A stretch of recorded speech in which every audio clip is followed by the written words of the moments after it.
Trân trọng kính chào quý đầy tớ Chúa và toàn thể hội đồng ở bên trong nhà thờ cũng như đang ngồi bên ngoài nhà thờ. Pin cái cuộc đi đăng khul ngày lui ngày đi đàm cái giang mà đừng uy làm hết đi làm cùng cú nào đã mà quay làm làm cùng màu.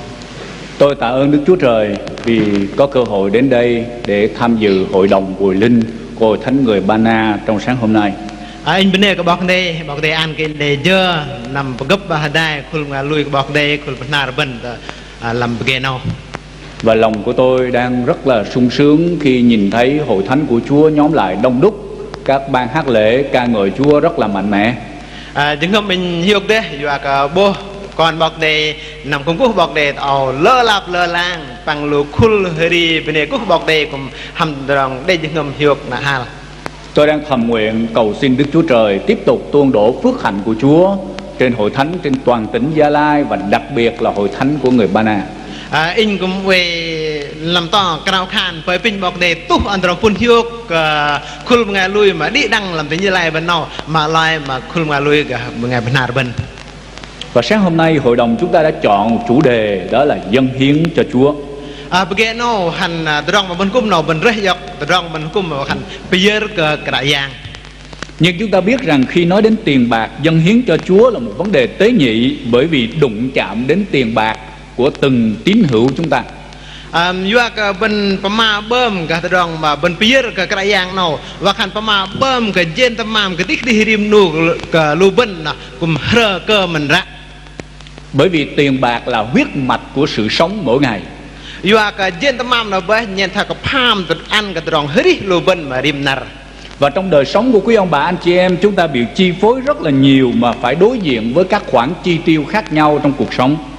Juga ke jentamam na bah mà lu bên mà tất bầm rim nar mà bên cal cái juga làm từ rong hết bên rim nar. Nhưng mà khi chúng ta đến thờ phượng Chúa thì lại nghe phải dâng hiến cho quỹ này, dâng hiến cho ngân quỹ khác. Mẹ mưa bên nằm cũng cú bọc đây là bên lỡ cái tầng nơi khăn ô bên pier ăn cái rong ô pier ăn rong to. Hoặc nghĩ việc dâng hiến là đụng chạm đến tiền bạc và chúng ta mất đi một khoản thu nhập nào đó trong đời sống của chúng ta. Bác hành pema bơm trong pier nào hành bơm cái lu bên là cùng hiang biao mình jentamam juga cái bên pier ăn cái rong ô rong to. Nhưng chúng ta xem xét kỹ lời của Đức Chúa Trời thì chúng ta sẽ khám phá vô số điều thú vị khi chúng ta dám sống và dâng hiến cho Chúa tất cả những gì mình có. Mà lên từ đáp bên hay lên penyen mà đen nở bọc đây nào và hành va ăn cái bên bốc từ đồng lịch đọc hiệu kết đấy và cái bên pier rong giang bọc đây và từ gum từ đồng bọc đây. Đây là những điều kỳ diệu mà trong lời Đức Chúa Trời ở Ma-la-chi đoạn 3 câu 7 đến câu 12 dạy dỗ cho chúng ta. Nó bên nở bọc đây để mà bốc làm là Ma-la-chi cho mà pen đừng trong bớt từ trong dịch ba bên để đọc này. Chúa muốn chúng ta dâng hiến cho Chúa bởi vì dâng hiến là một mạng lệnh Chúa đã truyền. Cái yang bác lu bên pier ang sư và cái trong pier nào mà hành nở cái yang thầy. Lời này được ghi cho chúng ta trong câu thứ 7 cho đến câu thứ 9. Nở nó để chi bớt đừng làm tròn xin. Mà chúng ta biết rằng dâng hiến là một luật của Chúa. Từ trong mà bên pier nào và hành từ trong khôi dắt cái yang. Mạng lệnh mà Chúa truyền phán cho chúng ta. Và hành nở cái yang thầy lu bên. Ở trong toàn bộ Kinh Thánh từ Cựu Ước cho đến Tân Ước đều dạy dỗ chúng ta dâng hiến 1/10 của mọi nguồn lợi và các của dâng hiến khác. Chấp là nửa bọc đề đừng bà sò trút từ bài nào cũng để bà ma cái lô bên và bốc cái lô bên pier cái bọc đề mình làm dịch bằng pier ăn rong nai từng mình. Ở trong Cựu Ước sách Lê Vi Ký đoạn 27 câu 30 làm bà sò làm là bà Lê Vi này sẽ để chỉ làm là chal bà dịch bơ rong bên dịch. Kinh Thánh dạy cho chúng ta ở đây rằng phàm thuế 1/10 thổ sản, bất kỳ vật gieo hay là hoa quả của cây đều thuộc về Đức Giê-hô-va. Ấy là một vật thánh phải biệt riêng ra cho Đức Giê-hô-va. Và khăn rong mà bên pier cái bọc đề mình làm dịch mà mục drum play long bên đây nè nó và khăn ta bên re kia ta mà play kia nó và khăn mục drum bọc đề ngal và khăn tamam rgoh ngal tamam nó man ăn cái gì bọc đề. Và trong Ma-la-chi đoạn 1 thì Kinh Thánh cũng đề cập đến những của dân khác và tinh thần con cái Chúa phải dâng hiến cho Đức Chúa Trời. Làm là Ma-la-chi chal moin trong moin rất là Japan thì để mà và cần ร่วมตรองมาบนเปียร์นะบนเดเปียร์ว่าอยู่ตรองเอาตรองต้อมเลยบนเทเปียร์ก็บอกนี่ Và đặc biệt ở trong Malachi đoạn 3 câu 7 đến câu 12 chúng ta vừa đọc cũng dạy chúng ta dâng hiến 1/10 và các của dâng hiến khác cho Chúa. นอกว่ากันลำลามาจีจะเองบนดอกเล่าว่ากันบนดอกเนื้อบอกเตะกับข้านกับบนเทเปียร์มิลลิมยิดทำบนเปียร์ปลังกับมิลลิมยิดต่างมัน Và không phải chỉ ở cựu ước nhưng mà tân ước thì chính Chúa Giêsu cũng dạy chúng ta về sự dâng hiến. ตรอกปัสสาวะอยู่มาเลยซับระบาดเนื้อบอกเตะปัสนาวก็เลยสคริปต์กุมปมากับเบิ้ลลำตรองเบียร์มิลลิมยิด Ở Matthew đoạn 23 câu 23 ลำลามาเที่ยวจะใบเป้งตรองใบเป้งเขา Kinh Thánh dạy chúng ta về sự dâng hiến và xin chúng ta đọc bằng một sư Uyên có thể đọc bằng tiếng Ba Na cho con cái Chúa hiểu. บรรยายเนื้อบรรณาบรรเดลำลามาเที่ยวจะใบเป้งตรองใบเป้งว่าคันเอาลูบังไงเทปท่อปังลูบังไงเกื้อคุลพาราซีลูอิมเฮเลนลูอิมไปยืมมิลลิมยิดมาตมามยมเดทอยกับอิมติกลุงฮุงดามักซึมดามาลาเอ็กนะอิมยกตมามเนาะอิมยกไปยืมก็บอกเดมิลลิมยิดเมลตรองมาลึงตรองเมนตรองกัลกระเปิมอิมตักกระเปิม Lời của Chúa cũng quy định cho chúng ta về các của dân. เนื้อบอกเดกุมเดให้อันรองมุกตมามมาบนเบียร์ Dâng 1/10 như là một loại thuế mà chúng ta phải nộp vào đền thờ của Đức Chúa Trời. เบียร์มิลลิมยิดนว่าคันเบิ้ลเนี่ยถ้าเบิ้ลโนบเบิ้ลบ้าอันแต่ลำนำกุ้มบอก Điều đó được dạy cho chúng ta trong Dân Số Ký đoạn 18 và Lê Vi Ký đoạn 27 câu 30 chúng ta vừa đọc đó. นอกเนื้อบอกเดประมากับเบิ้ลลำละอาร์ที่โยกลเป็นไงทำละอาร์เลวีเดที่ลำจัลบาริเปอร์มาเบิ้ลหนาวดอก Không phải chỉ dâng 1/10 mà chúng ta còn có nhiều của dân khác cho Đức Chúa Trời nữa. คือตรอกกับเบียร์มิลลิมยิดโยมเลยเบิ้ลเดลเลอร์ตรองมาเบิ้ลเบียร์นอนายต่างมัน Và đồng thời Kinh Thánh cũng quy định cho chúng ta nơi mà chúng ta phải dâng hiến cho Đức Chúa Trời. สับอันเนื้อบอกเดกุมเดประมาว่าคันเห็นนี่มาเบิ้ลไปเยอะอันกับบอกเด Tất các của dân từ 1/10 cho đến các của dân khác đều phải dâng hiến tại nơi Đức Chúa Trời đặt danh Chúa ở đó. ว่าคันมุกตมามาเบิ้ลไปเยอะนะเบิ้ลเทไปเยอะเบิ้ลเห็นนี่มาบอกเดด้านอันฮันนั่นชื่อเบิ้ลเห็นนี่เนาะ Danh Chúa đặt ở tại đâu? Ở tại đền thờ Jerusalem và trong các nhà hội tại địa phương. ฮันนั่นบอกเดด้านเบิ้ลนี่เยอะว่านั่นบอกเดด้านลำนำกุ้มไปเยรูซาเล็มเสะปังลูนำกุ้มมาลูเบิ้ลเดต่างไง Điều này được ghi lại cho chúng ta trong Phục truyền Luật Lệ Ký đoạn 12 và đoạn 14.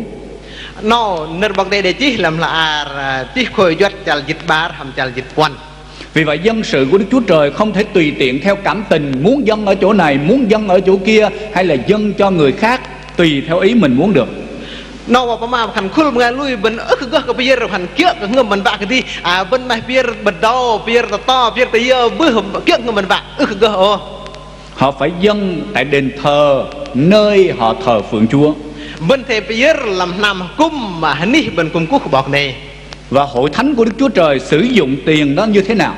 นะคุลงานลุยไปว่าเจตมามนอกไทยเยอะ Ở trong thời Cựu Ước có 3 khoản chi mà hội thánh của Chúa hay dân sự của Chúa cần phải chi. ปัสสาวะเสะคุลงานลุยเดี๋ยวว่าเป้งตร้องแบบอายุลำคุลงานลุย Thứ nhất là họ cung cấp cho người Lê Vi và các thầy tế lễ là những người phục vụ trong đền thờ. มามุ่งชื่อตะกุมเจนนะอันก็คุลงานเลวีฮัมลูเทปท่อมาคันลูบอกสร้อยมาเบอะย่างลำนำกุม Thứ hai là phải chi phí những sinh hoạt của việc thờ phượng Chúa của đền thờ. มาบ้าอะไรซื้อว่าเจ็ดน้ำนะลำตะร้องมาบนกุมกุ๊กบอกเด็กที่จะทายนักเราบนเดียนบนอุ้ยบนเกี่ยนเอา Thứ ba là họ sử dụng các khoản dân đó để giúp đỡ cho những con dân của Đức Chúa Trời trong cảnh nghèo khổ. วันเจ็ดมาบนเบียร์บอกเด็กบนมาเป้งมาคันบนเดเย็นนะตะกุมลูบงไงมาฮอกก็บ้า Và rồi sự dâng hiến trải qua các thời đại trong Kinh Thánh ghi lại như thế nào? นะบนลังร้องมาบอกเด็กที่อันก็บนร้องเบียร์มาดึงจัลเสือทุกตั้งไอ้ไทย Ở trong thời Cựu Ước, ปัสสาวะเสะ người ta dâng đều đặn mỗi năm hoặc là 3 năm một lần. ก็ไปเยอะว่าคันลิงลังก็ไปเสือนั่งริมให้น้ำดามาเป้งให้น้ำมินมังก็ไปเยอะ Và vì đường xá xa xôi cho nên người ta quy đổi tất cả các của dân đó ra bằng tiền bạc để có thể đem lên dâng hiến cho Chúa. ว่าคันยัวกระตรองกับน้ำนะฮัตเต้นะกับอึกเจ็บบาเซมตรองนะกับเต็กนะยกตะปลียิงเย็นนะเจ็บเย็นนะโบนเชิลนะเปียร์กับกระยาง Điều này được ghi lại cho chúng ta ở trong Phục truyền Luật Lệ Ký đoạn thứ 14. Sắp là nơi bọc đây để chi bé làm là tí khôi duật chal dịch quan. Và dân Israel có một thời họ không có dâng hiến các của dân và 1/10 cho Đức Chúa Trời. Đây mình nói là ngày Israel là sự cái đề của bọc đây và khăn mình làm dịch đã mà mong tâm am hiểu.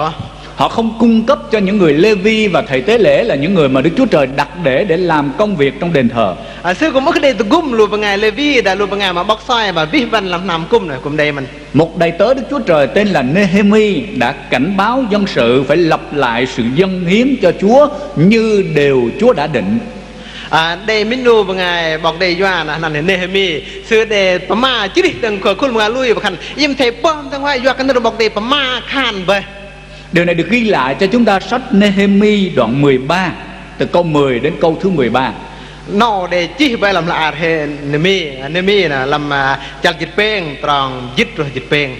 Không phải ở trong Cựu Ước nhưng mà Tân Ước cũng dạy dỗ cho chúng ta. Ước trọ có pastor cho làm là bà nào cũng để chỉ thọt bốc lùi bình mình. Tôi muốn lặp lại một lần nữa lời Chúa Giêsu dạy về sự dâng hiến. Anh cũng vậy tôi block bên mà nơi cái script mà làm từ đồng mà bên Việt nào. Trong Ma-thi-ơ đoạn 23 câu 23 Kinh Thánh chép như thế này. Lâm Ma-thi-ơ chào bài bèn trong bài bèn sắp là nơi bọc đề để chiếc thẻ nào. Khốn cho các ngươi thầy thông giáo và người Pha-ri-si là kẻ giả hình, vì các ngươi nộp 1/10 bạc hà, hồi hương và rau cần, mà bỏ điều hệ trọng hơn hết trong luật pháp là sự công bình, thương xót và trung tín. Đó là những điều các ngươi phải làm, mà cũng không nên bỏ sót những điều kia.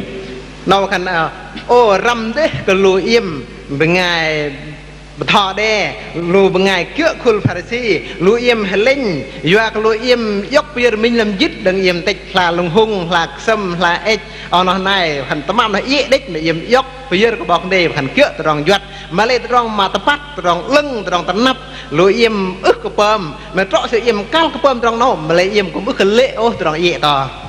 Điều này Chúa Giêsu dạy rằng phải vâng giữ luật lệ và đạo đức của một đời sống tin kính. Nào bên nơi cái script để mà và khăn bên thầy về rắc làm từ rong khôi chất bọc đây hàm từ rong hết lùi bên mình. Nhưng cũng không được phép bỏ những điều gì Đức Chúa Trời đã truyền dạy về sự dâng hiến cho Chúa. Mà lấy bên cũng ước cơ hút chăng lễ ố mà nơi bọc đây để thọ lùi bên về. Rồi ngay trong thời Chúa Giêsu đang sống ở trên đất, mà các bác cha lấy số cái hiểu đi hơn ta đã có sợ thì những người Juda là tuyển dân của Đức Chúa Trời vẫn dâng hiến cho Chúa mọi của dân. Lúc ngày Jude là sư cùng Pierre có bọc đây tóm rong sư Pierre. Và Thê-hơ-bê-rơ đoạn 7 cũng nhắc lại những quy định Cựu Ước trước khi có luật pháp của Môi-se là dân sự của Chúa phải dâng hiến cho Ngài. Làm là Thê-hơ-bê-rơ chào bơ cùng đề mà và tập đốc ăn khơi chất bọc đây mà đừng mong môi sợ và khăn con plei bọc đây thầy Pierre có bọc này. Khi chúng ta không dâng hiến cho Chúa là chúng ta bị kể phạm tội. Và đã bên ức Pierre có bọc đây và khăn nó phải dỗ bên nói do chầm bọc đây. Ở trong câu thứ 7 của Ma-la-chi đoạn 3 Ma-la-chi chà là bèn. Nếu chúng ta không dâng hiến là bất tuân phục Chúa. Đã bên ức Pierre và khăn bên ức Chúa dòm cả giang. Người Israel lúc bây giờ họ có rất nhiều lý do đưa ra là mình không thể dâng hiến được. Lúc ngày Israel sẽ khăn để lỡ rong là nhốt ức bây giờ cả giang. Nhưng mà Chúa nói rằng mọi lý do mà người Israel đưa ra có vẻ hợp lý trong khi không dâng hiến cho Chúa. Nơi cái khăn im khăn trong ngọn to cùng rõ lằng trọ mất im ức bây giờ cả giang. Họ nói rằng do thiên tai, do dịch lệ cho nên mùa màng của họ thất thu, bây giờ không có tiền, không có những sản vật để dâng cho Chúa. Kan doa ka tadong truk lu ben tiga thai bre và kan hết xuân ben bắt gỡ nào tiga thằng nào đây tadong truk to bên này nhon ức đây dân tamam nhon nó pier cả yang. Nhưng mà Đức Chúa Trời nói rằng đó không phải là nguyên nhân, mà đây chỉ là hậu quả khi người ta không vâng phục điều của Chúa dạy. Nâu ức trọ khăn tôm tadong mà bên nó pier mẹ nâu bên đó khăn lích tadong mà truk nó doa ka ben ức ka pier cả yang. Bởi vì nếu họ không dâng hiến theo điều của Chúa dạy thì họ trở nên người ăn trộm của Đức Chúa Trời.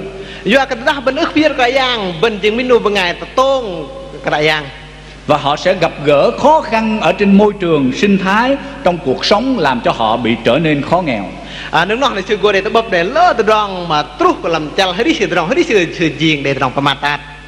Không phải chỉ là phạm tội bất tuân, nhưng mà họ còn trở nên người mâu thuẫn ở trong đời sống của mình.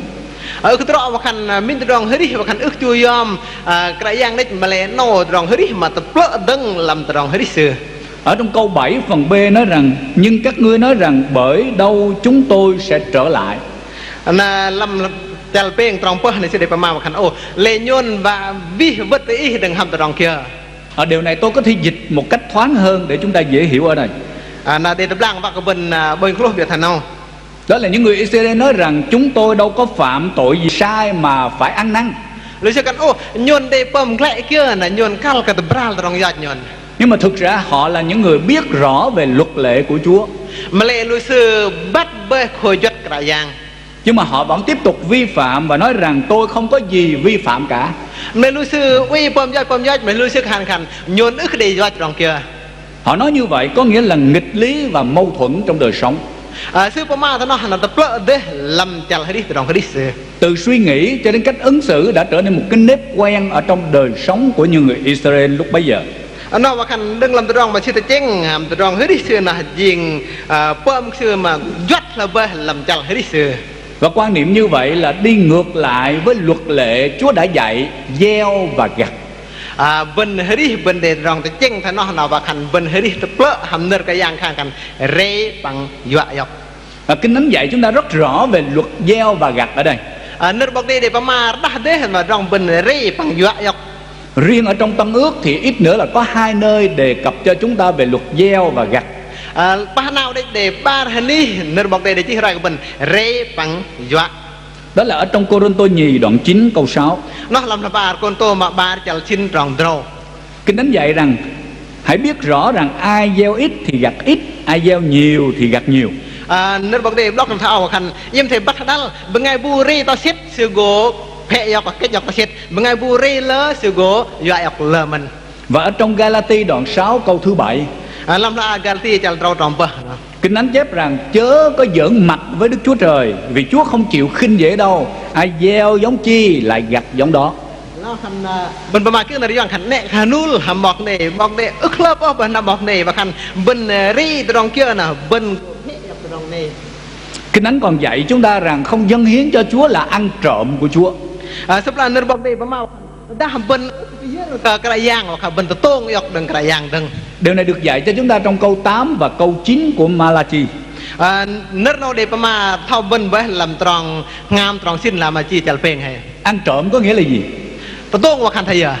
Ăn trộm là lấy vật mà không phải của mình từ nơi của cải của người khác.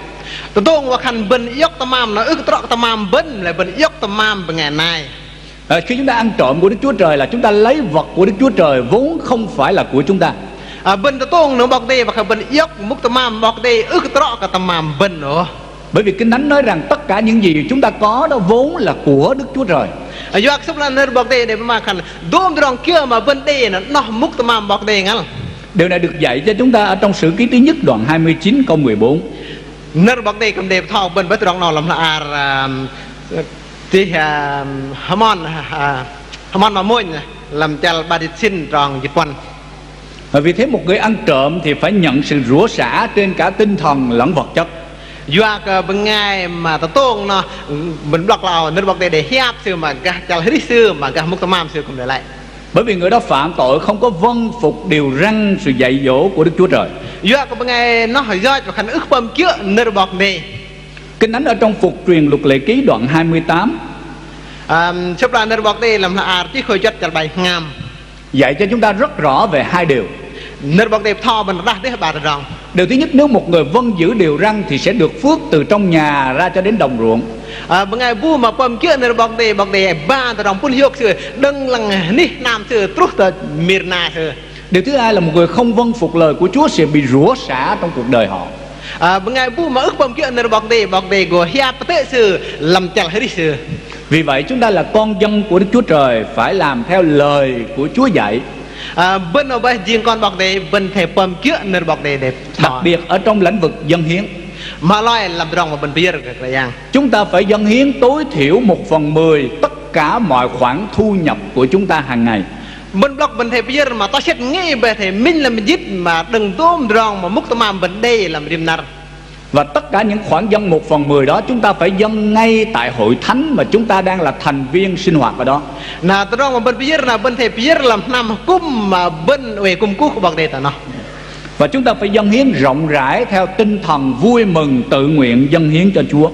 Bên piyir ham jeng ngâm hiוק chết cái đi bên vạ lập đòn piyir ăn cái krayang.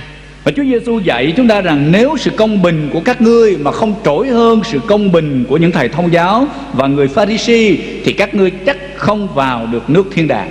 Sắp nơ bọc đây để chim mà khăn đã yếm ức lưng lót cái lùa bằng ngày mà lưng bắt rong lùa bằng ngày thầy bắt thọ hàm lùa bằng ngày Pha-ri-si là bắt yếm ức gấc mất được để trả bọc đây. Do đó chúng ta sống trong thời đại Tân Ước thì sự đòi hỏi dâng hiến còn cao hơn cả trong thời Cựu Ước. Bahkan bên hari làm chal bah nào nó rồi mà bên piyir nào lơ lót cái pastor sẽ từng mình. Chúng ta phải trỗi hơn những thầy thông giáo và người Pha-ri-si. Bên thầy lót cái lùa bằng ngày thầy bắt thọ hàm khul bằng ngày Pha-ri-si. Tuy nhiên lời của Chúa cũng dạy chúng ta về tinh thần dâng hiến ngay trong thời đại hôm nay. Mình bên block của khăn nơ bọc đây cùng để chỉ bóc của bên thì ngâm bên piyir mà đang ấy. Điều này được ghi cho chúng ta ở trong Cô-rinh-tô nhì đoạn 9 câu thứ 7. Nó nơ bọc đây để chỉ làm là con tô mà ba chal xin trọng bờ. Đó là mỗi người tùy theo lòng mình đã định mà dâng hiến cho Chúa cách vui lòng. Và khăn bên thầy piyir của bọc đây kia cái ngâm bên hiוק nè cái thay để gõ để piyir hàm để ngâm hàm ra để ngâm hiוק chết. Ông bà anh chị em đã vâng theo mạng lệnh của Chúa để dâng hiến tối thiểu 1/10 cho Đức Chúa Trời chưa? Lâm lưu bên tam piyir của bọc đây kia trọ và khăn nơ bọc đây khăn ta xét nghe mình làm dịch. Dầu là ít hay là nhiều nhưng chúng ta trung tín dâng hiến 1/10 là vâng theo mạng lệnh của Chúa. Ước đây mà khăn lơ ta xét là bên ta nắp piyir cái krayang nó với krayang khăn bên pom kia nơ krayang. Điều thứ hai mà Chúa dạy cho chúng ta ở đây trong câu thứ 10. Mà ba nơ bọc đây để mà bên làm tròn dịch. Chúa thách thức dâng hiến cho Ngài. Krayang plong là bên là tròn mà piyir cái sư. Lời thách thức đó được ghi ở trong câu thứ 10 đây. Tròn mà plong lăng là để chi làm tròn dịch nó nè. Hãy đem hết thảy 1/10 vào kho hầu cho có lương thực trong nhà ta. Và từ nay các ngươi khá lấy điều này mà thử ta, Đức Giê-hô-va vạn quân phán. Và khăn thầy năm ba tamam mình làm dịch nè ta nam in và để tamam làm nam in để yếm thầy plong lăng in làm tròn nó nè và yếm lăng bố khăn làm in mà cái dạng hầm quét mang móc đang vào bên thì tốt hoặc yếm tròn bồn hiוק. Lời thách thức thứ nhất đó là phải đem hết thảy 1/10 vào kho của Chúa. Tròn mà plong lăng mà môi nó và khăn bên thầy chép đi mình làm dịch ba anh ta nam bọc đây. Kho đó ở đâu? Nam bọc đây thì Kho đó là ở thủ quỹ của hội thánh địa phương. Và khăn hết đi và mình biết là khăn bằng ngày chép dân tamam làm nam cung bên nó. Hội thánh địa phương làm khul bằng ngày lui tại đi bên nó. Và Đức Chúa Trời không truy thu những gì ông bà anh chị em đã thiếu. Bọc đây ước cái đây cầu khăn ô nằm thu nằm gió dọc đừng lừa tamam cái tam đây nữa. Nhưng mà ở đây Chúa kêu gọi và dục giả lòng chúng ta dâng hiến cho Chúa 1/10. Nên là cái dạng bất tốt để ngâm bên và bên piyir mình làm dịch. Bởi vì khi chúng ta dâng cho Chúa không phải chỉ giá trị bằng vật chất mà nó bày tỏ được tấm lòng của mỗi ông bà anh chị em đối với Chúa. Và khăn ra đó bên piyir cái bọc này là ước rõ bên cái gal đây làm tamam đây là tôi bố để ngâm bên hiוק lưng hàm krayang. Chúng ta dâng hiến là vì chúng ta yêu kính Chúa, biết ơn Chúa, tin cậy Chúa. Bên piyir cái krayang doa cái ngâm bên mềm cái krayang bên nê krayang bằng lùi nghe cái krayang. Đồng thời chúng ta vâng phục Chúa, cho nên mỗi người chúng ta vui lòng dâng hiến cho Chúa. Doa cái bên chu yam krayang là bên riếm nuốt là bên đây thì ngâm hiוק piyir ăn cái krayang. Tôi tin rằng mỗi ông bà anh chị em yêu một người nào thì chúng ta đều muốn làm một điều gì đó cho người ấy vui lòng. In luôn nghe cái làm riếm nuốt là bên là ta bên hơi vạ cái ngày bu là bên mày pơm cái ngày nó vạ sự lập đòn cái bên. Yêu Chúa chúng ta cũng phải làm điều gì đó cho Chúa chúng ta vui lòng. Bên mềm krayang bên thầy pơm kia ăn cái krayang và krayang lập đòn của bên mình. Điều thách thức thứ hai cho ông bà anh chị em và tôi. Mạ ba rồi plong lăng lui em hầm y nhau. Đó là các ngươi khá lấy điều này mà thử ta. Nó khăn lui em thầy plong lăng từ đó nó plong hầm y nhỉ. Ở trong toàn bộ Kinh Thánh, lời của Chúa cấm chúng ta thử Đức Chúa Trời. Làm giúp giang làm sắp ăn được bọc tiền nè, bọc tiền khác ức ăn bên plong là bọc tiền. Nhưng mà ở tại đây thì Chúa nói rằng hãy lấy điều này mà thử ta. mà lên làm từ rong pier là bọc đề khăn dốc từ rong nó plong lăng in vạ. Điều này không có nghĩa là khuyến khích tôi và quý ông bà anh chị em nghi ngờ thử nghiệm Chúa đâu. Đó nó cái rong plong là bên vạ cái bên liều cái giang là Thử ở đây có nghĩa rằng mạnh dạn đặt niềm tin vào nơi lời của Chúa phán. plong là nó vạ bên lão bên thể bôi lại bên lui nghe cái giang là plong là cái giang. Mạnh dạn tin cậy vào nơi điều đáng tin của Đức Chúa Trời chúng ta. Bên thể lui nghe cái giang do cái giang mà bên lui nghe. Và rồi trong lời thách thức đó kèm theo có điều bảo đảm cho tôi cũng như quý ông bà anh chị em. Từ rong mà plong lăng nó bởi để từ rong mà dân cái bảo đảm mà ăn cái ý hầm in. Câu Kinh Thánh chép tiếp cho chúng ta: xem ta có mở các cửa sổ trên trời cho các ngươi, đổ phước xuống cho các ngươi đến nỗi không chỗ chứa chăng. Nah nerna putra pakan na im golang hambo in peh mang mok dengan kepala plenty na tuh dorong pun hiuk kalau im ba mong mà ni ba mong đây gờ. Quyền kiểm soát mọi thứ trên trời dưới đất đều nằm trong tay của Chúa. Dorong mà bọc để ger về lăng mà kepala plen mà là thế đạc họ lâm tập bang ti cái yang. Cho nên khi chúng ta dâng hiến cho Chúa thì Đức Chúa Trời sẽ bù đắp lại cho ông bà anh chị em và tôi. Dah berpikir kerajaan go mong pedro an ke ih ham in. Và Ngài bù đắp cho chúng ta bội phần hơn đều chúng ta dâng cho Chúa. Kerajaan go tuh bên an go bên nohan và khăn bên lơ lo đấng. Cho nên ngày hôm nay Cơ Đốc nhân mạnh dạn dâng hiến cho Chúa. Này là đang ai để lỡ bên lui từ đây ngầm dược đấy biar kerajaan. Dâng 1/10. Biar mình làm gì? Mọi khoản thu nhập của chúng ta.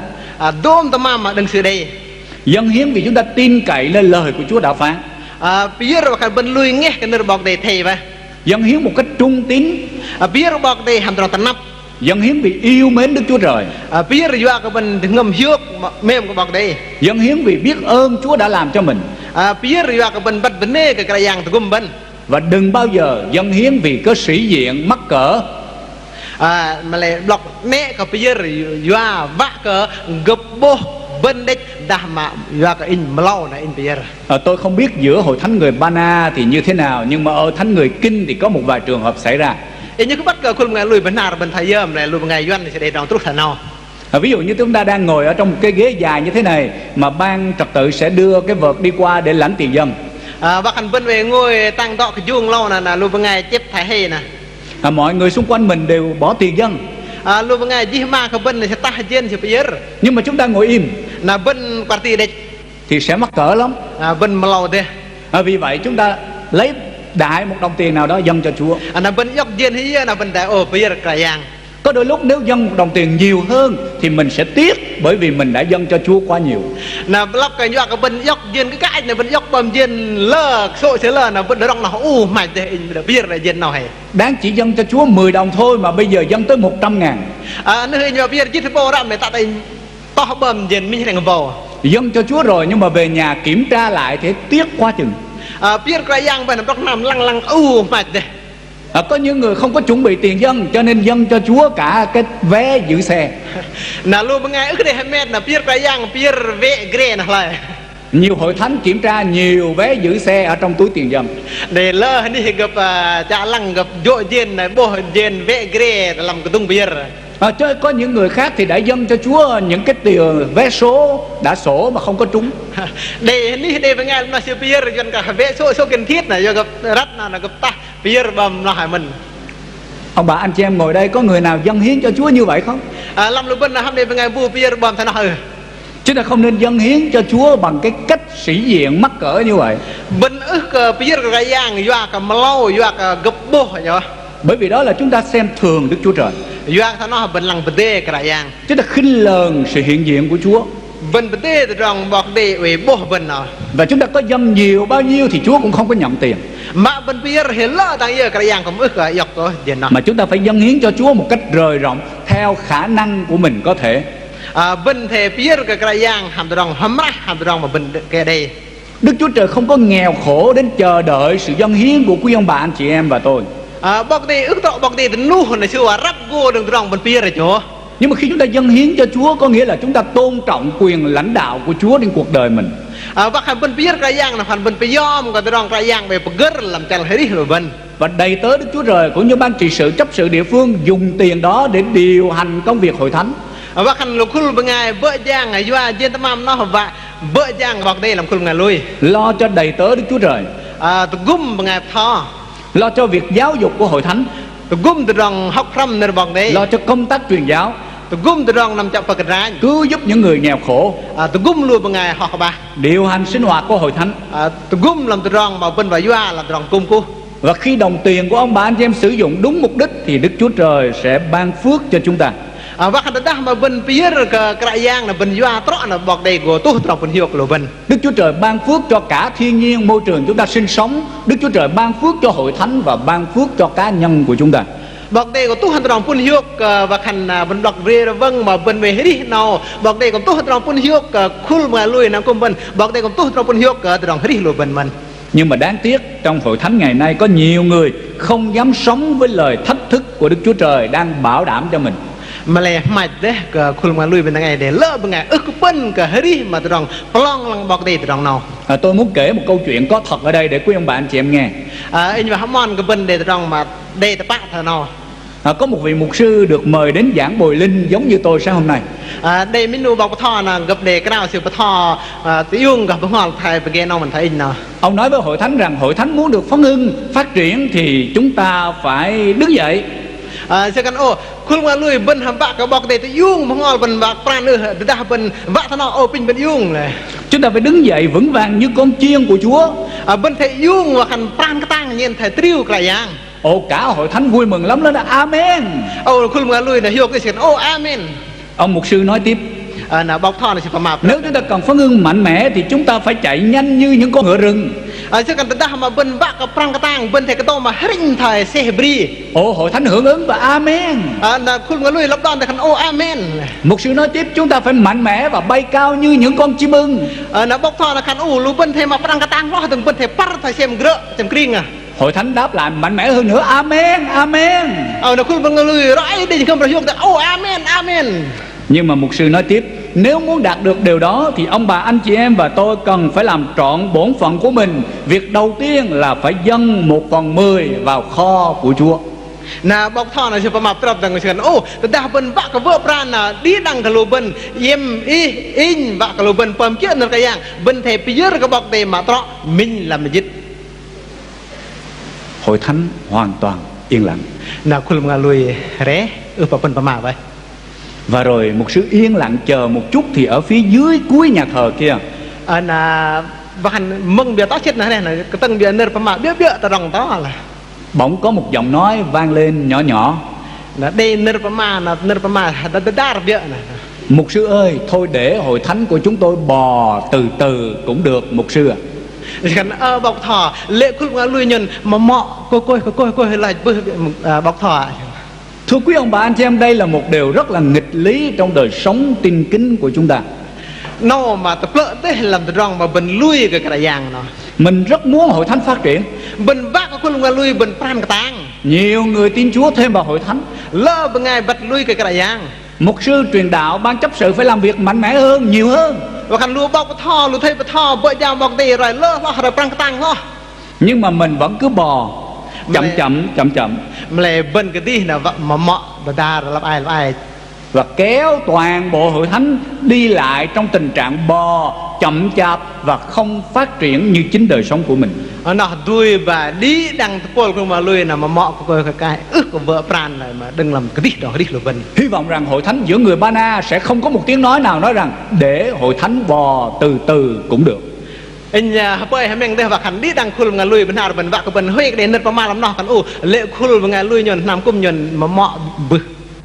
Mà chúng ta sẽ nói mạnh mẽ rằng amen, amen, con dâng hiến cho Chúa. Nó vợ bây giờ bên mặt amen, amen, in và bây giờ ăn cái giang. Hy vọng rằng ông bà anh chị em dám sống với những điều thách thức và bảo đảm của Đức Chúa Trời chúng ta. Mình lô bên mà bên đi kia thành ra bọc đề plong lăng lô bên nào. Điều thứ ba mà Đức Chúa Trời muốn chúng ta dâng hiến cho Chúa đó là kết quả dành cho những người dâng hiến cho Chúa. Mà bèn bên làm lao và khăn đây trong phun hiệu kia ăn cái lô bên ngay mà bây giờ cái giang nè. Điều này được ghi lại cho chúng ta ở trong câu 11 và câu 12 của Ma-la-chi đoạn 3. Nơi nào để chi phải là mà chi chả bèn trong dịch môn dịch bà. Tôi muốn được đọc lại hai câu Kinh Thánh này. In và đọc từng làm ba tròn nào. Xin mời Mục sư Uyên dịch bằng tiếng Ba Na để anh em hiểu nhanh hơn. Đó khăn in go khan cái lời im và khăn khạ gan lô từ rong kia mà pram ple long im hani te im mà tia thay cái ple mu im đã chun mir im lô đốm từ rong mà ple long im nè bọc đây khan nó in go khạ gan lệ đừng nói in ăn cái te ao go ba ăn từ rong pun hiu cái lô im nè te im go đây từ rong chết hiu cái yang Jehovah tí lo khan nó. Điều kết quả đầu tiên cho một người dâng hiến cho Chúa Lung để rong pun hiu cái lô ngày mà biết cái yang đó là cơ nghiệp được bảo tồn và thịnh vượng. Và khăn mục tâm am bên là để bơi hầm rồi để lờ lo đừng. Câu thứ 11 bảo đảm cho chúng ta điều đó.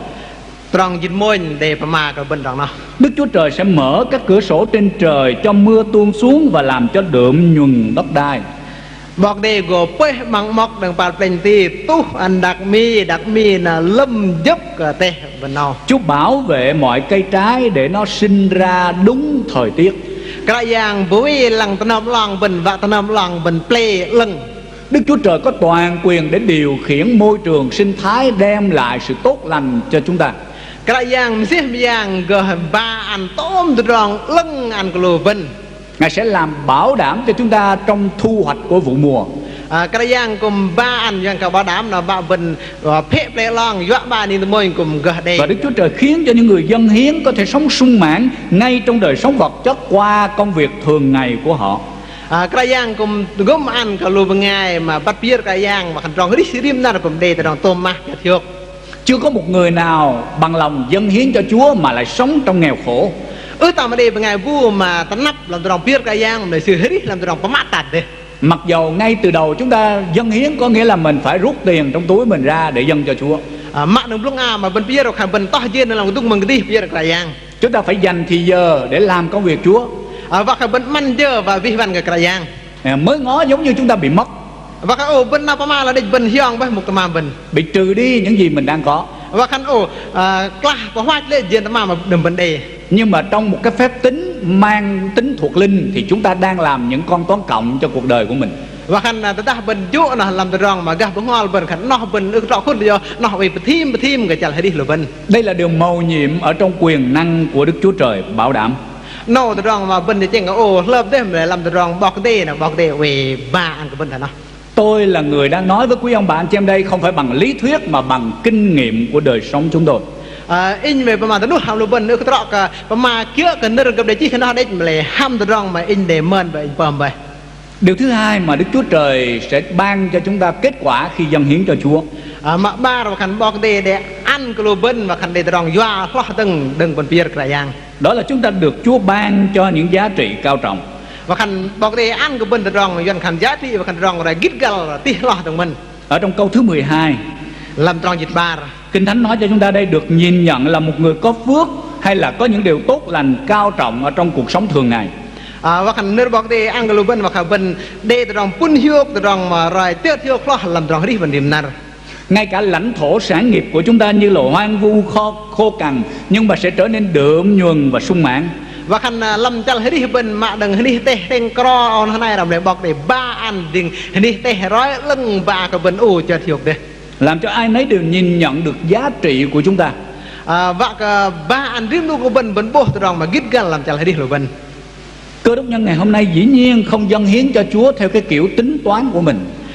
Nơi bọc đây để mà khăn khung ngà lui bên thằng ấy bên phía cái trọ cái kia thay bên để dỗ kiểu bên cái đi. Người Kinh nói rằng là không phải bỏ cái con tép để bắt cái con tôm lớn hơn. Nơi đó thì cái nó khăn nhân thay bên hay trăng lệ mà những cái thay xe nào là bên và rộp đang ấy cái gì vậy. Nhưng mà về phương diện Đức Chúa Trời thì Chúa là công bình, cho nên Chúa luôn bù đắp cho những người yêu kính Chúa. Và Chúa có cái cách để lo liệu cho ông bà anh chị em mỗi ngày. Cái dạng với cái dạng mà lưng tập được rõ cái dạng hay chăng hút được mấy cái dạng hiếp bằng ngất thì cũng về prohamet ăn cái riêng nu trong cái đi luôn bên. Tôi muốn làm chứng cho quý ông bà anh chị em về câu chuyện ở hội thánh tôi đã từng hầu việc Chúa. Anh mà cái cái luôn bên mà làm nam cúm mà anh để vợ giang rõ là vậy. Hội thánh đó là hội thánh Gia Định thuộc thành phố Hồ Chí Minh. Nam Cung nó nằm chờ Nam Cung gia đình làm thành phố Hồ Chí Minh nè. Vào những năm trước năm 1996 thì rất ít tín đồ dâng hiến cho hội thánh. Hạt rol cả năm xin dịch rô nào và khăn biết đích về ngày mà biết cả dạng. Và thậm chí có những người tín đồ thì dâng tiền 1/10 đi nơi khác chứ không dâng cho hội thánh tại địa phương của mình. Và khăn đây mình không nghe luôn là bây giờ mình làm dịch lại bây giờ ăn Nam Cung này bây giờ làm Nam Cung gia đình nè. Vì thế ngân sách của hội thánh thường xuyên bị thiếu hụt. Và khăn dân tâm am làm Nam Cung là liên lăng cả các bạn tôm. Mục sư và ban trị sự rất là lo lắng khi tiền bạc thiếu hụt trong hội thánh. Và khăn bọc tho hàm lục trong tham giang nó ô ta tâm tới hiểu cái dân tâm am mà. Bây giờ thì tôi quyết định kiêng ăn và tìm kiếm sự hướng dẫn của Chúa. Đừng nói in đẹp gặp bạn bọc đề ớt song xa cao khan pin tự chắc từ bọc đề bạn. Tôi được Chúa chỉ dạy cho mình một cách rất rõ ràng về sự dâng hiến. Nó bọc đề tôi có hẳn cái in ổ đạp đề là từ bây giờ. Cho nên từ năm 1998 tôi bắt đầu giảng dạy về sự dâng hiến cho hội thánh. Nó dọc đang nằm trên đường ngam mình bắt tôm lúc từ rong mà thò cả từ rong bây giờ ăn cái khung mà lui. Tôi không sợ tín đồ hiểu lầm rằng có lẽ ông Bình này muốn người ta dâng tiền cho ổng cho nên ổng dâng hiến, giảng dạy cổ động kêu chúng tôi dâng hiến. Để là một ngày đầu tiên là khăn ổ bắt mục sư bên nào khăn vạc gặp ăn sư dân tâm am là sư thò vạc lơ một ngày bây giờ dân tâm am. Tôi cũng không đòi hỏi ban trị sự chấp sự lên lương cho tôi. Anh có mỗi cái đề thề lục ra hàm giang thầy hát tóc dân khê ăn kinh. Nhưng mà tôi giảng dạy về sự dâng hiến căn cứ trên lời của Đức Chúa Trời. Lấy anh mà thò nửa bọc đề trước nửa bọc đề nó thò cả từ rong bây giờ mình làm dịch.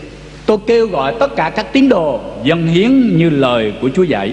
Anh cao bắt tôm khung ngà lui bây giờ trước nửa bọc đề mà thầy. Tôi thông báo cho hội thánh biết những nhu cầu của hội thánh. Anh như ra tôi bắt ăn cả khung ngà lui bắt rong khung ngà lui bằng cal kia. Mục sư phụ tá, ban chấp sự và nhân sự phải dâng hiến để làm gương. Và khăn bọc thò gum lục ra hàm giang lục ngày bữa giang nào và khăn về bây giờ đó là họ vạc và cái middle cả khung ngà lui. Tiền bạc của hội thánh được quản lý theo nguyên tắc tài chánh kế toán rõ ràng. Dân tâm am là khung ngà lui thầy doa mà blep trọ thầy từ rong mà bình doa. Chẳng bao lâu sau đó thì nhiều tín đồ bắt đầu dâng hiến 1/10 một cách trung tín. Đó rong bia cái nó và khăn khung ngà lui bây giờ cái bọc để ta nập đấy mình làm dịch nào. Năm 1996 mỗi tháng chúng tôi thâu được khoảng chừng 8 triệu đồng. Làm trên dịch rô và khăn riêng khê minh khê là nhìn đề đang làm 5 triệu đấy. Nhưng đến năm 2000 thì chúng tôi thâu vào mỗi tháng 150 triệu đến 180 triệu mỗi tháng. Mà là trước năm 3 bò là khăn riêng khê mà nằm cùng nhận đề là đừng mình hay đang đâm dịch trước mình hay đang 5 triệu là riêng khê. Và quỹ dự phòng mà hội thánh dư gửi trong ngân hàng là 900 triệu đồng. Và khăn dân tâm am mà các đừng khung ngà lui doa là nhận đề xin hàng triệu ta làm ngân hàng. Ngoài ra về ngân sách truyền giáo của hội thánh có hàng tỷ đồng trong mỗi một năm. Và khăn dân tâm am doa đừng nằm bơ cái đành mà thò trong nó này là khung ngà lui làm nằm cùng gia đình nhận đề đôm tỷ làm rong giang đó. Và chúng tôi thực hiện công tác cứu người ở hội thánh địa phương mỗi tuần cũng như mở mang các hội thánh ở nơi xa. Đó nó hình nhôn đây dân tâm am nhôn quay để trả bọc đề và khăn quay đi cùng ao đi nó tới đi tay lọt về từng mình. Nhờ sự dâng hiến cho Chúa và Đức Chúa Trời ban phước cho hội thánh đến nỗi mỗi năm có khoảng từ 5 đến 700 người tin nhận Chúa Giêsu. Và khăn bọc đề ba trong phun hiệp là riêng 2 năm mà khăn ngày lui cái giang đừng đâm rèn trước từ rèn nụ làm riêng 2 năm. Có đến 12 hội thánh nhánh được mở. Để dít ba tỏ đi cùng chen từng nhọn quay. Và cho đến năm 2010 khi tôi rời khỏi hội thánh thì có đến 6 nơi đã hoàn chỉnh cơ sở về đất đai, nhà nguyện, tư thất và trở nên hội thánh chính thức. Tổng liên hội bổ nhiệm các mục sư quản nhiệm. Và khăn dọc đừng in lích đừng nằm cung nó và khăn làm nằm cung nó để trâu bó tỏ hình và khăn ô để hình cung này để hình bọc thọ quê này rồi nó tổng hội cùng 3 ăn với nhau ăn ở ngày nào về lăng mà đi nào ngày nào về lăng mà đi nào. Chẳng những như vậy mà tín hữu rộng lòng dâng hiến trong công tác xây dựng nhà thờ. Đó nó và khăn khung mà lui cùng ta nắp đấy nó không ra đấy bây giờ có bọc đề từ rong mà dùng đi nằm cung. Năm 2009 chúng tôi khởi công xây dựng nhà thờ 2 tầng hầm và 7 tầng lầu. Năm 3 bò là xin là nhon bắt đầu dùng bị giang nằm cùng quốc bọc đề là khăn 3 phong và tầng khăn tầng hà la tê hay nó hầm bớt tầng từ cái ba lò tầng này. Con cái của Chúa tự động dâng hiến cho đến khi xây xong nhà thờ là 21 tỷ 500 triệu đồng. Lu khul nga lui bọc đề làm nam cung nè, ta nắp tới bây giờ đừng trút cái nam cung nè để đằng 3 tỷ. Từ các em thiếu nhi cho đến các ông bà cụ già, mỗi người đều có thể dâng hiến. Và khăn đi đằng ngày lui bây giờ đừng lu lập ye đừng trút lọ cạ của bây giờ bọc đề. Các em thiếu nhi mỗi ngày dâng 1.000 đồng, các cụ già mỗi ngày dâng 1.000 đồng. Và khăn lu lập bây giờ mình bò, đằng mà lu cạ là bây giờ mình bò. Có những em thiếu nhi đã viết thư nói rằng con muốn dâng cả cuộc đời con cho Chúa, nhưng mà bây giờ con chưa làm ra tiền nhiều, con ước vọng tương lai cuộc đời con dâng cả sự sống này cho Chúa. Đây lúc đó nói chi hiểu khăn in bơi đây vào biết cái yang chả là hết in và cái những khởi mà cứ bơi yang đây trên mà lại đang in bơi in và bơi yang và cả niên môi nhìn biết đi chả là hết hiện ăn cái yang. Cảm tạ Đức Chúa Trời, khi tôi rời khỏi hội thánh, tôi đã nhìn lại con dân của Chúa, không một người nào mà họ dâng hiến cho Chúa trở nên nghèo khổ cả. Mà lại in bên này cái yang này và khán dốc đang in lít đang đi làm cung nói bộ họ cần riêng nu còn bọc để dốc cái sự biết bọc để thì mới bộ sự từ nu họ. Hết thảy họ đều nhận được phước hạnh Đức Chúa Trời ban cho trên rất nhiều lĩnh vực cuộc sống. Và khán đi đang riêng nu rồi sự bọc để ba anh đồng pun hiếu làm chả là đi hồi sự. Về phương diện của hội thánh, mà gác khôn ngà lui năm 1996 chúng tôi có 600 tín hữu. Và khán năm chín draw là nhuận để draw heng nu bằng ngày lui đấy. Cho đến năm 2010 khi tôi rời khỏi hội thánh thì có 2.200 người thường xuyên nhóm lại mỗi Chủ nhật. Và khán dốc đang năm ba bao dít này in lít đang nằm cung nào bê là khôn ngà lui tóc trút tóc ba bao ba ring mà rim nạp mà để cùng.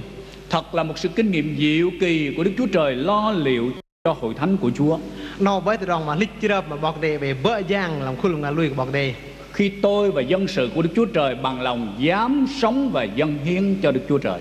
Và khăn nó đã ăn in cái đi ham khôn ngà lui bần pân bây giờ ăn cái giang. Có một người, ông tên là Lê Tuột Nô, một người buôn bán về những chiếc xe máy ủi đất. Để mình nuôi bằng ngày năm sự lơ tụng nô là sự bây cái bọc đây và khăn là sự tròn hết đi là sự để ghé mà trước tông tay. Ông không phải chỉ dâng 1/10 mà ông dâng 9/10 hay là 19/10 tất cả những cái thu nhập của ông cho Chúa. Và khăn sự bây giờ cái bọc này nó ước trọ mình làm gì đó sự bây giờ cái bọc đây khăn xin làm dịch đừng đôm tròn vào đằng sự đây. Ông đã nói như thế này: sự khăn thằng nào tôi xúc tiền ra và Đức Chúa Trời xúc vào. Sự khăn in dọc cái bên nhìn tông trên in là lệch ra ngoài mà lại bọc đề tông trên ra ngoài là mất ăn cái. Nhưng mà cái xẻng của Chúa lớn hơn cái xẻng của tôi. Chứ nó cái bên bọc đề là tí hót cái bên in. Nghĩa là ông dâng 9/10 nhưng mà ông không hề mất mát gì cả. Đức Chúa Trời đã làm cho ông giàu có nhiều hơn. Sự khăn sự biết cái bọc đề chín là mình chít mấy cái trọ khâu điên sự nút họ ba mà sự càng đầy lờ lọ từng mình. Và có một câu ca dao của người Việt Nam là để nır còn bằng ngày làm thế nào mà sẽ khăn thằng câu đó chép như thế này: nır nó để mà thằng nào ai ăn ở co ro thì trời lấy lại, ai ăn ở rộng rãi thì trời cho thêm. Nó thay cái nır bên nào là vấn đề mà mình và khăn bằng ngày bu mà đi cái đốp sen lâu nè và khăn xưa để bịa đích mà trọ xỉu khăn cái dạng dốc là đừng lấy bằng ngày bu mà bắt bia ti là xưa của đấy lờ lọ đừng. Câu ca dao này nói đến kinh nghiệm của cuộc sống chúng ta mỗi ngày. Nước nó và khăn vấn đề mơn cái chào hết đi bần rìm nар. Nhưng mà ở trong sâu xa của câu ca dao này nó có chứa đựng điều Đức Chúa Trời dạy chúng ta nữa. Này làm to làm nır nó là bần bố nır cái dạng để thao của bần. Đó là một người bằng lòng rộng rãi dâng hiến cho Đức Chúa Trời. Và khăn bằng ngày bây giờ mà hắm ra bây giờ ăn cái dạng không phải chỉ tiền bạc, cái trọ cái duyên này chỗ, nhưng mà dâng cả thì giờ, công sức và sự sống của mình cho Chúa. Và khăn bây giờ đừng giờ nar đừng ngâm prahan đi đằng tôm tròn giang ăn cái giang thì Đức Chúa Trời sẽ bảo vệ phù hộ chúng ta trong công việc, trong sản nghiệp. Nó bọc đề của ba anh tròn pun hiếu cái sư làm tôm tròn. Và giá trị thiêng liêng cao đẹp của dân sự Đức Chúa Trời cũng sẽ được Chúa báo đền theo ơn lành của Chúa mỗi ngày. Nó cái giang ăn tròn mà lưng rõ tròn lít ra để ăn cái tròn hết sự rim nu cái giang làm chal hết sự giặc sự lui dòng cái giang.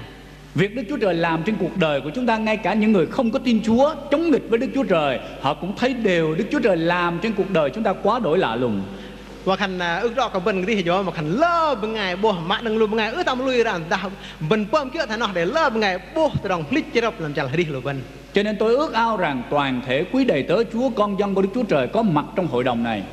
Nó in bơi và cái đi đằng còn bọc đề riêng luôn của bên mà bên để bố mua mắt làm giờ mình cùng nào Tin cậy nơi Đức Chúa Trời, bên lui nghe cái giang dám sống với lời Chúa đã dạy, bên bên đi kia cái giang thò cam kết với Đức Chúa Trời từ hôm nay. bậc cả ham cái giang dốc đằng nạt nào Con dâng 1/10. in bia mình làm gì Con dâng tiền bạc con có được. in bia mà dân ta mình đây Con dâng khả năng của con. in bia trong in gơ Con dâng sức lực của con. in bia thì ngầm pran in Con dâng cả sự sống của con in bia trong đi in để góp phần gây dựng nhà Đức Chúa Trời. và cả tự dung nam cái giang Và con tin rằng in lui nghe con sẽ nếm trải phước hạnh của Chúa tuôn đổ trên con như lời Chúa đã phán. in go man lia yok trong lưng đó bọc để tu an trong phân thiêu cái chả đi in. Bây giờ xin mời hội đồng đứng dậy, chúng ta đọc lại câu gốc trong Malachi đoạn 3 câu thứ 10 bằng tiếng Ba Na. Pin bên yung bên đọc nơi bọc này bên đề chi phần tao làm mà chi chả pen trong mình dít. Bên đọc ba năm mình cái gì hả? Mình bar wen thay bây giờ yok làm mình làm dít ta làm nam bậc in và cái đây tamam sa làm nam in bằng đừng nar ao lu wen thay palong lang inกระยางโยฮวาติลอคานลังอินฮัมเปลูมังมอกเตอกระปาลเป็นตีตู้อันตรองปุ่นโยกเวนดิ่งตรูอันนี้มองปะเด Xin hội đồng chúng ta cứ đứng và mỗi người chúng ta thầm nguyện theo lời của Đức Chúa Trời đang dạy dỗ cho chúng ta. ปิญริมนุกโลบันบันเวดังบังกราวคานเกี่ยวกันเนรบอกเดเดจิเดบทอตบุกโลบันเจอเนาปิญโลบันกราวคาน Cảm ơn.